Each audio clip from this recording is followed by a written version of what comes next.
Welcome to episode 8 of the Year of Love podcast. I'm your host, Alison Wu. You know, one of the great joys of doing this podcast has been hearing from listeners like yourself and talking to people about what it really means to live a life that you love. So today's guest is actually a new friend that I have made on this journey, introduced by our mutual friend, Robin. Thank you, Robin. And she had suggested, there are sometimes people you run into in your life and you say, you know what, you guys should talk. And that's how it all started. So I wanted to welcome new friend, Dominique Moore, to the show. Dominique, welcome. You are looking like you're in a beautiful tropical environment. Dare I ask, where are you right now? I am in Kauai, the island of Kauai, the Garden Island. And I've been here for 5 years. I was here on my 15th birthday and I'd never been happier in my whole life. And I'm kind of pinch myself all the time. I can't believe I live here. I'm so grateful. Sometimes my heart hurts, but it's been really wonderful. I'm living in paradise and I'm so grateful. Oh my gosh, it's so beautiful. Well, you're radiating happiness. So you are definitely living a life that you can love. Well, I'd like to think that, as we talked and met, Robin had introduced us just with our names, but we found out we had so many synergies. But one of the things I wanted to talk with you about, and this has been coming up as I've been hearing some feedback from listeners, right? It's very easy to sometimes look at people who live wonderful lives and think, oh, well, they have figured it all out. They have got it made. It was all super easy. But actually, sometimes it's actually the struggle, right? And the path of how we got here, which is actually the most interesting part. So when we started talking, you had shared with me your amazing story of losing more than 170 pounds and keeping it off, which is a huge accomplishment. Weight has always been my lifelong struggle. And so I'd love hearing from people who have done it successfully. I wonder if we could talk to you and just hear a little bit about your story and how you got to this amazing place, because it's never just one quick thing, right? It is a journey. Yes. Well, I've been trying to. I was a fat kid. I was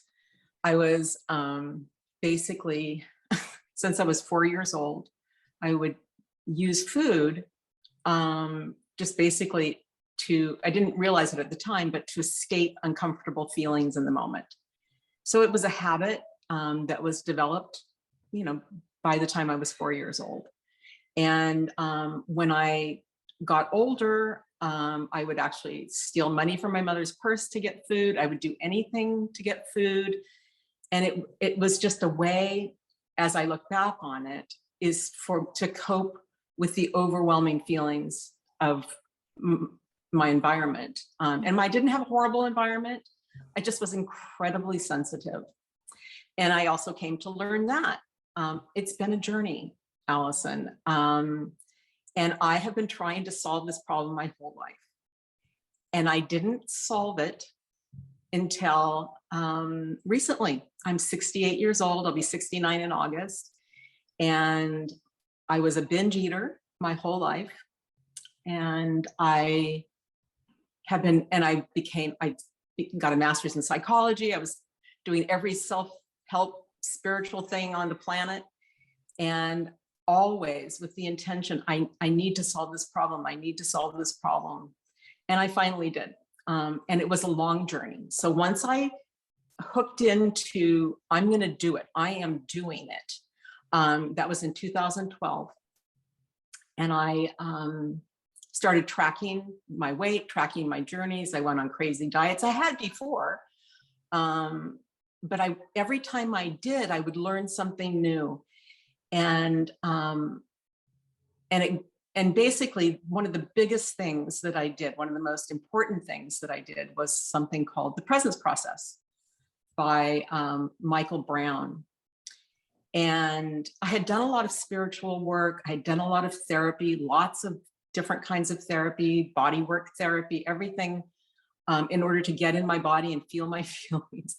And I thought, hey, I'm really great with my feelings because I cried easily. That's not my problem. But this is a breathing, this book, it's a process, it's a 10-week process. And there's a breathing practice in the book. Plus each week there's like a thought for the week, and there's a little tiny bit of reading. And my chiropractor recommended it to me. And when I was reading the intro, there's a first part where he talks about the process, and he was talking about addiction. And I thought, oh, I wonder if this could help with my eating problem. And sure enough, within the first few days of doing the process, I was completely free of binge eating. Now, it didn't last, and I did the process 4 times, so 4 10-week things. But I did get to the point where I was able to go on a certain diet and stay on it and lose like 100 pounds.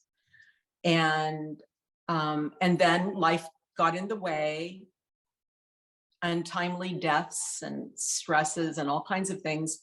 And I stopped doing the breathing, and it was overwhelming. I got, it got a lot of challenges, but I still had this ability now, having done the practice, to feel what I was feeling in the moment, if I was willing to, if it wasn't too overwhelming. So the practice is basically to become present, and what is in the way of us becoming present. And for me, as a very emotional person who didn't want to be emotional around other people, I didn't want to push people away with my big emotions, would, instead of feeling my feelings, I would just plan in my head what I was going to eat next. It kept me from being unpleasant in public. And that was just a habit I had my whole life.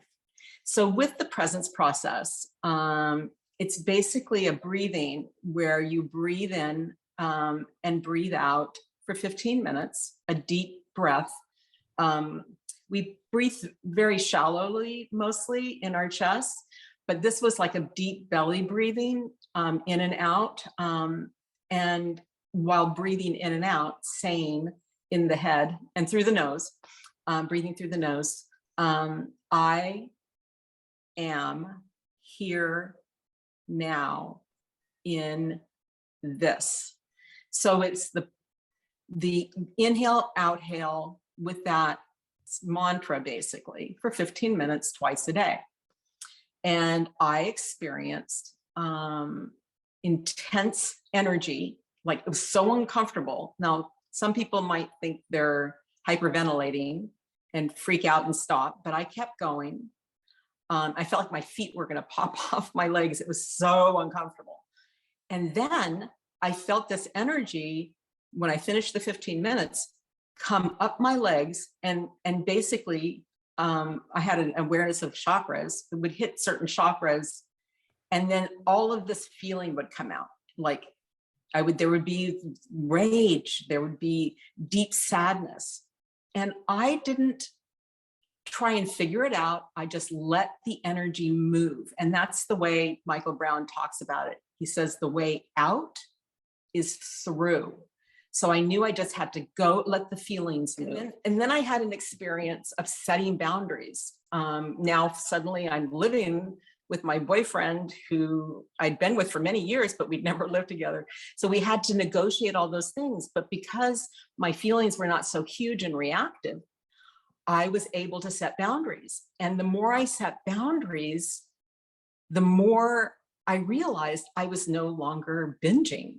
And suddenly I was no longer a person who binged. I mean, I still loved food. When I wasn't exercising, I would slowly gain weight. But then I just realized, wait a minute, I'm not eating for emotional reasons anymore. It was all the work I had done up until that point. And that's basically how it happened. I joined Weight Watchers for the 3rd time. First time it worked. and now I am, I've been at my goal for over a year. I'm learning about maintenance. This is something I never learned. I was never a normal size. And so it's basically, it's a journey, but it's a journey that each person needs to take within themselves. And I just believed I would do it. Now, I didn't know it was going to take me until I was in my mid 60s, but, but I did it. And just unpack that for a moment. You're very clear that there was a moment where you made a decision.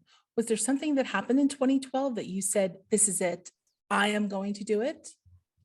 Yeah, I think what happens for me is I have a spiritual something. Like I just had an epiphany, and the epiphany was this diet that somebody was doing. It was a crazy diet. It was a very unhealthy diet. But I had a thought that I could do that to get all the way down to my goal and stay there forever. It was basically binge and then starve. It was crazy. But it caused me to start this Excel spreadsheet, which I have been updating since 2012. And I still update it every day. I weigh myself every day. I used to be terrified of the scale. It's just feedback now. So I learned, I went on several different diets over the years while I was still trying to figure out the emotional part. But what I did was I thought of myself as a science experiment. Like, I am going to solve this problem no matter what. And anything that doesn't work is just something to learn. It's not a failure. What did I learn from this? Instead of just giving up and going, I'm hopeless. The way I used to be was I would wake up every morning and my first thought was I good yesterday or was I bad? And that was basically, did I binge or did I not binge? And I binged every day. So I was invariably bad. And then I would decide, well, I'm not going to eat today. So that was my life before. I decided, no, I'm going to look at it. I'm going to look at it. And I don't care how ugly it looks. And I don't care how there's no bad now. It's just like, it's data. I'm going to learn from it. So that's what I started in 2012. And it took me basically, it was 6 years before we moved here in 2018. And it took me almost 3 years on the Weight Watchers journey because I was not going to be on a diet. I wasn't going to feel deprived. I lost some weight before Weight Watchers, but I lost 110 on Weight Watchers. So yeah. Amazing story. I think the other piece here is that what a pivotal moment to no longer castigate yourself, right? And label it good, bad. I love it as feedback. I think everybody from the Apple Watch people to all these trackers, right, would agree with you that the tracking helps, right? I've got mine too. It's an interesting thing. I mean, during the pandemic, when we started being in lockdown, I was the opposite of the banana bread sourdough people and had lost 70 pounds. And then life happened and I moved and all these things happened and I gained it back. And I've been beating myself up for, oh gosh, I've done it again. How did that happen? But you're so right. I have recently restarted back on my own journey to make it a lifetime thing to get to my goal and be the healthiest person I can be. I guess my question for you is, on the other side now of this, living at your goal, living a healthier life, what's that like, having the energy that you used to spend on thinking about food and all of that? What has that opened up in your life to free you to experience? I get to be happy because I was always beating myself up and, always judging myself and always shaming myself. I get to be happy and yeah. It's so different. I mean, and that setting boundaries was really scary for me because I really needed people to like me since I was very young, because I was the only fat kid in my school and I wasn't accepted and I was teased and I kind of internalized that as, yes, I'm wrong, I'm bad. So that I just did that to myself my whole life. So when I first started setting boundaries, and it was really scary, but it worked out, I was shocked. Like it's like I set boundaries with a lot of relationships in my life, and it didn't mean it had to end. It meant we could have a more real conversation, and I could take care of myself. I used to take care of myself by saying, okay, I'll see you later, and going and, going to a fast food restaurant and buying, a meal for 4 and eating it all in the car on the way back home. That's how I handled when I wasn't taken care of and when I didn't take care of myself. So it's like, I don't have any of that drama anymore. And it's like, I can be loving, I can be clear. And now it's not easy all the time. But I'm learning, it's a step-by-step process. Yeah, and I think the other piece you talked about, which is such a powerful piece, I think the boundaries one is huge, and not everybody is taught to have good boundaries. I think this can work with anyone, but especially women. We're meant to be the person who brings things together, is always the soother in a family, and so that can be challenging. But I think the other piece about the feeling your feelings, right, being allowed to feel them and the presence process, that is such an interesting piece, because I think it's so easy to be very, we live in a quick society. You don't want to feel something that's painful. And, we've talked on this podcast before with a life coach who talked about, people resist. It's part of human nature to resist what's painful. I'm curious, when you were going through that breathing exercise and painful things came over, how did you experience that? And how did you find the courage to want to go through with it? Did you find it like a cloud passing over you? Did you find you wallowed in it? Like, how did you process that? Well, bottom line is I had tons of therapy before I did this. So I did breathing therapy, something called Reichian therapy, when I was working in New York, when I was in my 20s. And it's basically how we block, energy in our bodies. Reich called it body armor, and it gets locked in place, so we're just, everything's a habit. This is what I've learned. This is one of the wonderful things about Weight Watchers, because I've learned that I can change any habit. Everything's a habit. So not breathing and to not feel was also a habit. So I had already had a lot of experience with that. So when my chiropractor said, hey, here's this book, because what would happen is she would do something, shift something in me, I would feel all of this expansiveness. And then I would drive down the hill and go stop and pick up some fast food. Because I told her that. I said, I binge right after I leave here. And that's why she gave me the book. and I just took to it like a fish to water, basically, because I wasn't assigning meaning to the feelings. I just saw it as energy that needed to move. And I used to think of it as like an energy rotor-rooter. The breath work was rotor-rootering out all of this repressed emotion that I'd had built up for my whole life. And it was making every little thing too big. Like one little thing would happen, but it would bring with it all the other experiences that were similar ever since I was 4 years old. And I just had to rotor-rooter that all out. So for me, and it was a hard thing to do, but I had experience. I had people try to do the presence process. They didn't give it long enough. They became too uncomfortable. And so they said it doesn't work, but it's like, that's what causes the eating, the thing that's uncomfortable that we don't want to feel. You don't have to know what it is. Maybe you need to be in therapy to figure those kinds of things out, but it's not about the idea of what it is, because the idea of what it is can keep it locked in place. Oh, this horrible thing happened. I'm such a victim. Oh my God. And then so that's the habit. I'm a victim. I'm a victim to this. I'm a victim to that. And it keeps the whole thing in place. It doesn't fix it. So I think, for me, it was just knowing that it was just energy, and I was rotor-rootering. I was doing the work of rotor-rootering, and the feelings didn't just happen during the breathing. They would happen all day. Like they would just come like in waves. So if I was like,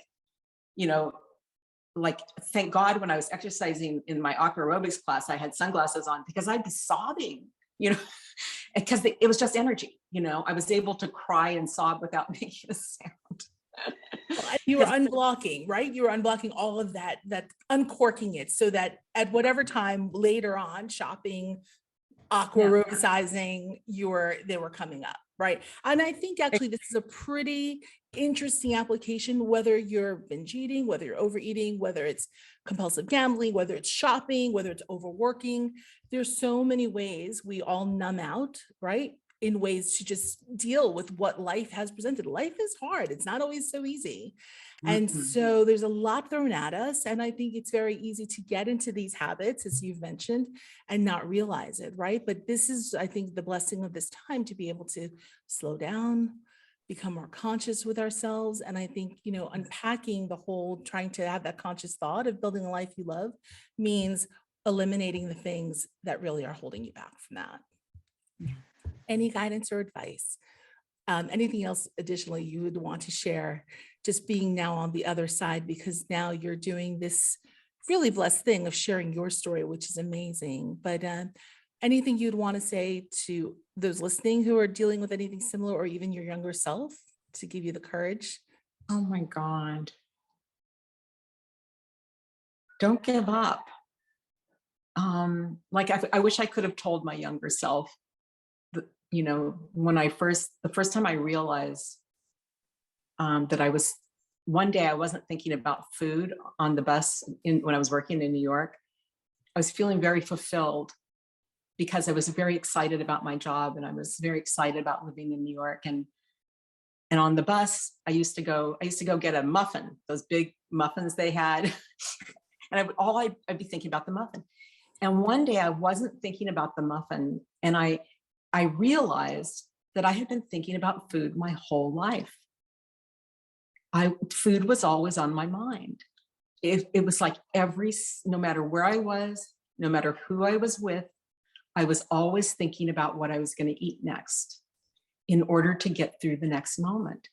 And when I realized that, when I was, in my 20s, it was amazing. It was shocking to me. Like, oh my God, I'm not thinking about food. Oh my God, I've always been, it was like really shocking. But then of course, within a half hour, I was back to thinking about food. It was like I was on a train. So all I want to say is, it took me a long time. I would have told my younger self, I guess, I don't know. I think my journey was perfect. Yes, I wanted to be thinner when I was younger, so I could have gotten married and had children and all the stuff that I wanted to have. But I think just believe that you can do it and don't give up. Never give up. Everybody's journey is unique. Everybody's going to find their own way. I read all the books that, Janine Roth, everybody. Their thing didn't work for me. So I thought there's something wrong with me. No, you have your own way. Listen to your own inner knowing. Follow that. What's next? See yourself as a science experiment. Don't beat yourself up. Don't judge yourself. Just go, oh, what did I learn from that? What's next? Dominique, thank you so much for sharing your story, your amazing story. Blessings to you in Kauai, one of my favorite places on the planet. We'll live vicariously through you in that beautiful space. But thank you for sharing your courage and your story with us. Can I show the mountain now? It's starting to come. Please. Okay. So yesterday it was really, there it is. Oh, that's beautiful. Kauai is where they shot South Pacific. So I can only hear Valley High, your special island. Yes. Oh, yes. They shot a lot of movies here, Jurassic Park. I mean, just research it. It's like, it's so beautiful. It's so stunning. It feeds my soul. Oh, blessings. Thank you, Dominique. Appreciate your story. Thank you. Thank you so much, Alison.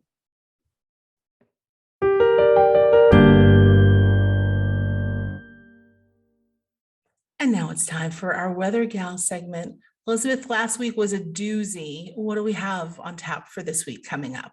Here is the weather forecast for the week of March 6th, and it starts with the moon in Taurus. Now, remember, in the language of astrology, it is the moon that drives the bus, the moon that drives the action on a day-to-day basis, which makes sense when you consider that from our perspective on planet Earth, the sun and the moon are the same size. Now, most people identify with their sun sign, but if you really want to understand yourself, get to know your moon. So today, Sunday, the Taurus moon will be driving the next few days with a need to build and maintain material comfort and security. Now, this may feel like quite a relief after last week's volatility, and it's a wonderful time to indulge in well-earned pleasures of the senses and turn bright ideas into solid structures and plans. On Tuesday afternoon, Moon leaves Taurus for Gemini, which needs to be the smartest kid in the room. These next few days will be driven by a need for information and communication, and I wouldn't be surprised if there was a tangible buzz in the air.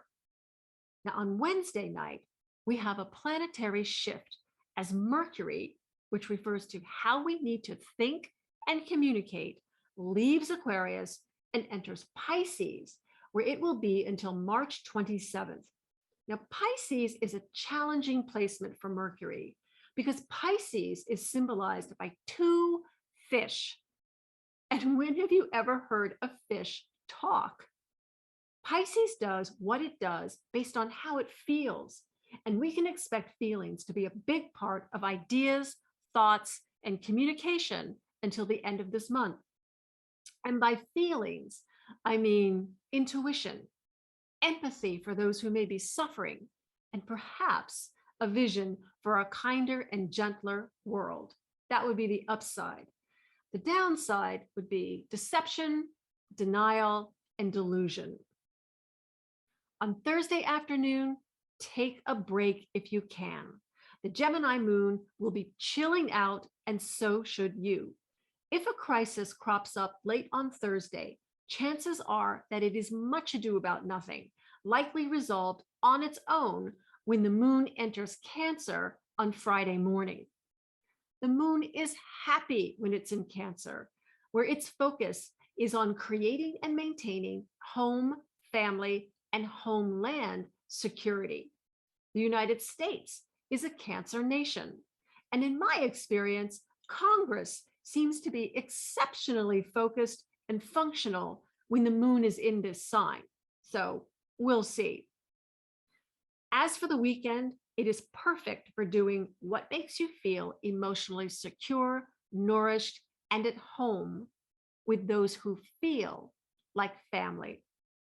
Finally, humming in the background all week and building to a release on Sunday morning is the annual meetup of the Sun and Neptune. The Sun refers to leaders and the heart. Neptune refers to rose-colored glasses, surrender, refugees, oceans, drugs, spirits of all kinds, and visionary dreams. I expect we'll see those themes in the headlines, but in your own personal world, this Sun-Neptune conjunction, wherever it falls in your horoscope, invites you to plant seeds for a dream to be realized in 2022. That's the weather forecast for the week of March 6th, and I'm your weather gal, Elizabeth Grace. Back to you in the studio, Alison. Thanks, Elizabeth. Be sure to visit yearoflovepodcast.com for all the links and the information mentioned here. You know, you can find us now in more places. We're on Spotify, Audible, Amazon Music, as well as Apple and YouTube. Thanks, everybody. Great to catch up with everyone. If you want to be a guest on the show or have a topic to suggest, please reach out to us at host@yearoflovepodcast.com. Make it a great week, everyone. Bye.